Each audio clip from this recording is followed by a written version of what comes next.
বিসমিল্লাহির রহমানির রহিম। ঈদ মোবারক। প্রিয় দেশবাসী, আসসালামু আলাইকুম। ত্যাগ, তাকওয়া আর সংযমের শিক্ষা দিয়ে বিদায় নিয়েছে পবিত্র মাহে রমাদান। মাসব্যাপী সিয়াম সাধনার পর মুসলিম উম্মার বিশ্বজনীন ঐক্য, সংহতি, সহমর্মিতা এবং অনাবিল আনন্দের বার্তা নিয়ে এলো পবিত্র ঈদ উল ফিতর। প্রতিটি ঘরে, প্রতিটি পরিবারে ঈদ আনন্দ পৌঁছে যাক সকলের তরে। আসুন আমরা রমাদানের আদর্শে উদ্বুদ্ধ হয়ে একে অপরের সঙ্গে পবিত্র ঈদ আনন্দ ভাগাভাগি করি। ঈদ উল ফিতর উপলক্ষে আমি প্রিয় দেশবাসীকে জানাই পবিত্র ঈদ উল ফিতরের শুভেচ্ছা।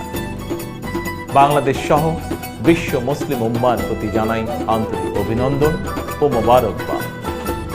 ঈদ মোবারক। আল্লাহ।